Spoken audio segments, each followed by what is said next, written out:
Hi, I'm Shelly Niles, and I'm going to share some tips on the blanket stitch. This is for the Raincross block of the month for 2021, the Christmas mystery quilt. This is for the holiday gift block square.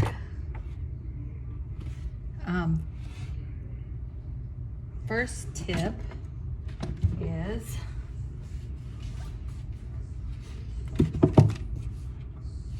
you can use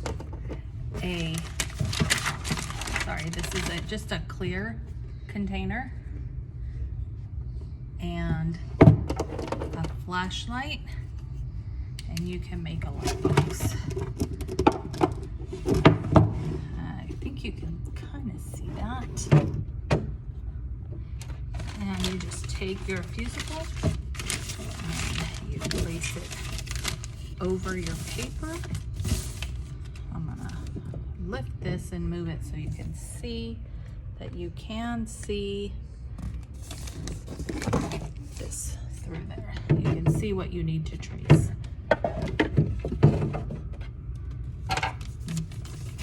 Then you just place this and trace this.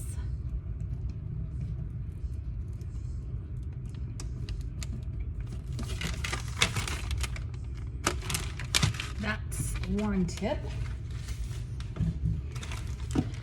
I'm using Heat and Bond light, but there are several different fusibles that you can use. I usually use what I have on hand unless I'm taking a class, and then I will use, sorry about the shakiness. Otherwise, if I'm taking a class, I will use what the teacher requests. Once you have your block, you're gonna need stabilizer. This is fusible stabilizer. I don't know if you can tell. This has, like, you can feel the glue on the back. It's shinier and it's a little rougher on this, the unfused side. So this, you would lay it, get your piece, cut it big enough, and you would fuse it to the back side of your block. And what stabilizer does is it gives your block more, what's the word I'm looking for? More stability. When you need to put it through the sewing machine, it makes it thicker and less likely to be pulled down into the feed dogs. This one was the fusible. I also have used this is the Pellon, the Taro that you can buy. This is Fuse and Tear. You can buy it by the yard. And when you're done, you just tear the fusible off the back. I save the little pieces for little projects. With the blanket stitch, you're gonna wanna have a nice pair of narrow tweezers so that you can pull the fusible out of the stitching. I don't like to leave the fusible in there at all because it makes it bulky. Then I also have water soluble stabilizer. I can't remember what I used this on, but it's more like a plastic, and I'm not sure if I would use it again. I just feel comfortable with the tearaway. When I was talking about the tweezers, I said fusible. You cannot pull your fusible out. You will use this to pull the stabilizer out of the stitching on the back of your block. Okay, thanks. Hi, it's Shelly again. I'm back. I have my block done. You can't see it. I'll show it to you at the end. But I do have the stabilizer. You can see the pins, and I'm going to show you how to do blanket stitch.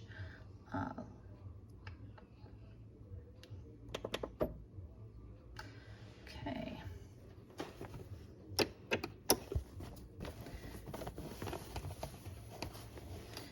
So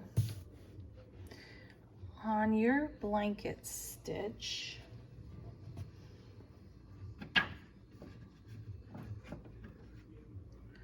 your machine may be different than mine. Mine is number 22 right here. And so you're gonna want this line to line up with the edge of, I'm gonna do this straight edge first, and then I will go back around and go around the bow. So you have to line up your needle. Don't know if you can see that. Okay, I'm going to line up my needle right where it starts. I'm going around mine with black thread. Oh, I have the wrong foot on. Sorry about this, ladies. I need to have the clear foot so I can see where I'm placing the needle. So give me just a minute.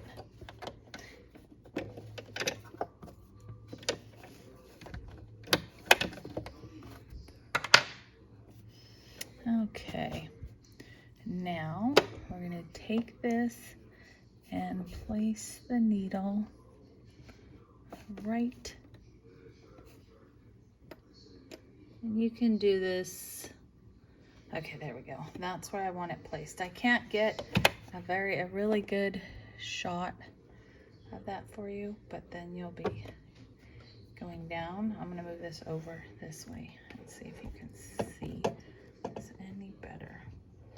Okay, my machine comes back towards me. There's a count you can do, and I will write it down. I'll show it to you on a piece of paper in just a minute. Mine does a locking stitch and then it begins.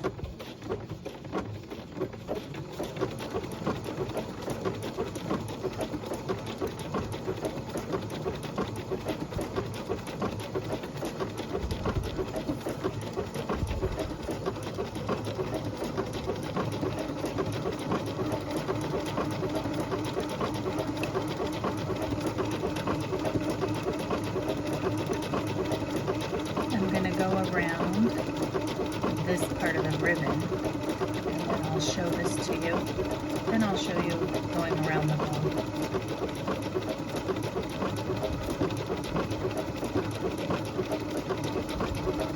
And I kind of just keep this red lined up with this right in here. Let me see if I can show you.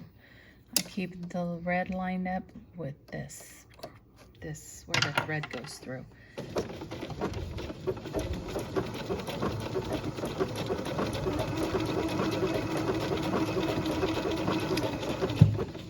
As I get to the corner, I'm going to slow down because I'm going to pivot my stitch in.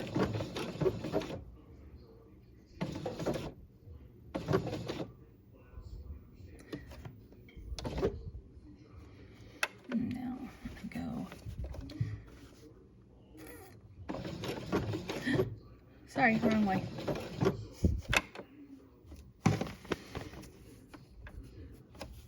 See if I can do the next corner correctly. Or the way I want to, I should say.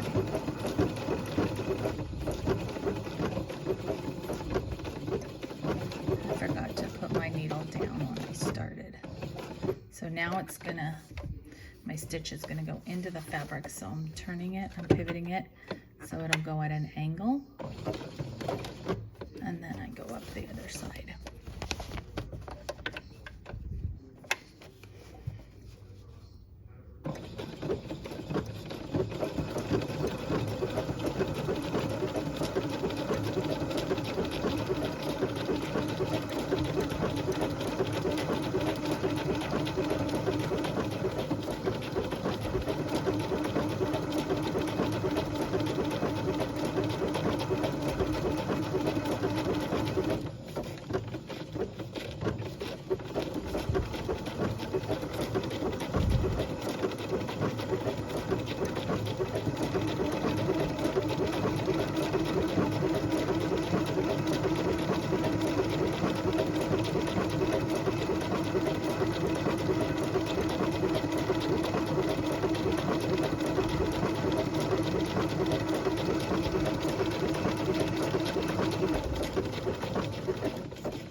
about that.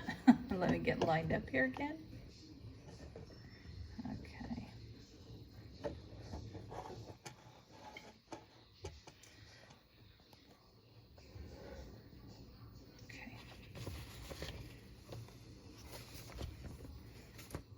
Okay, I'm going around the curve. You'll have to pivot and to keep it straight. So if you have a machine needle down on your sewing machine, I would suggest you use that when you're doing this. I forgot, so I'm going to have another messed up stitch right here. Okay, and then I'm going to correct again.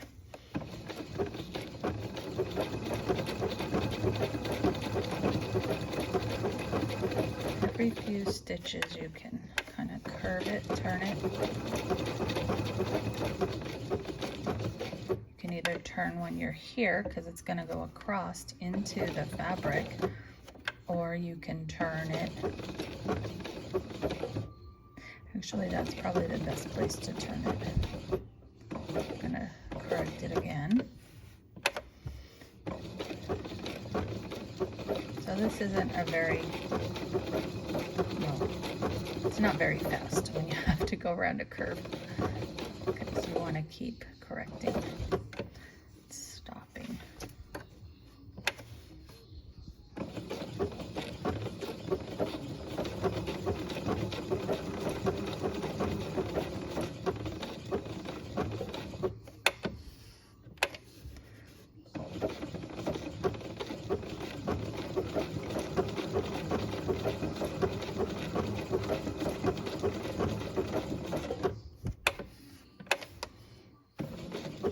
I'm going to go around the bow just a little bit further.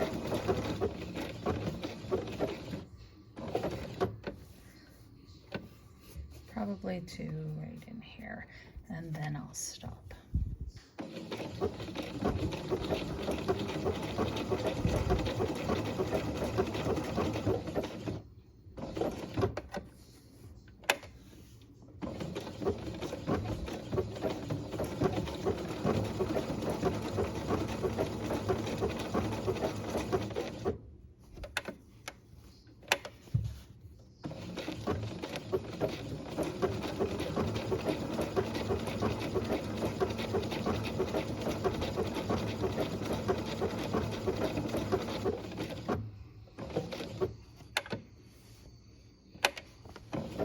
Again, I'm trying to keep the red lined up with the opening on the presser foot right in here.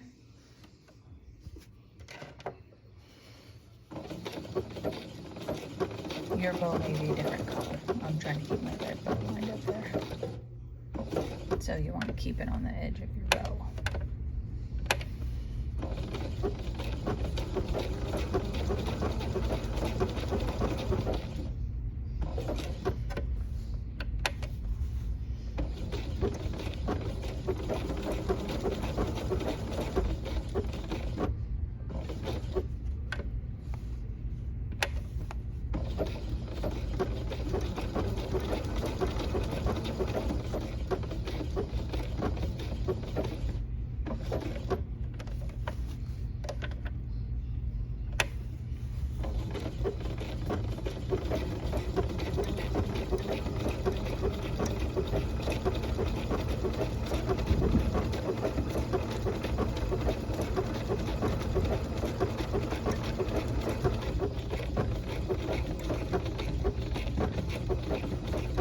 At this point, I'm going to pivot.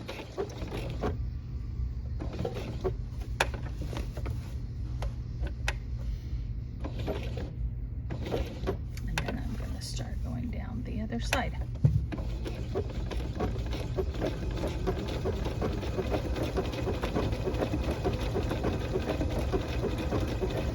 So I was telling you about counting the stitches. And so my machine starts here. It comes toward me, 1. It goes back 2, up, over and across. So it's 1, 2, 3, 4, 5, 1, 2, 3, 4, 5, 1, 2, 3, 4, 5, 1, 2, 3, 4, 5, 1. That's how you can count your stitches to know where you are. So mine goes toward me, back, toward me, over, and back. And now I'm to the inside curve, and I'm still just doing the same thing, following the red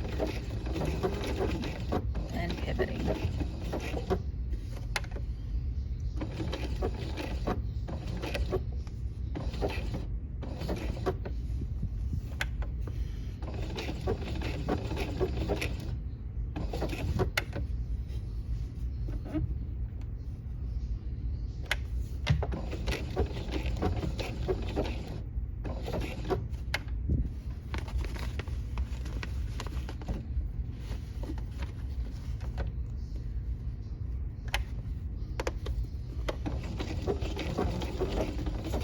Sorry about bumping the camera with my arm.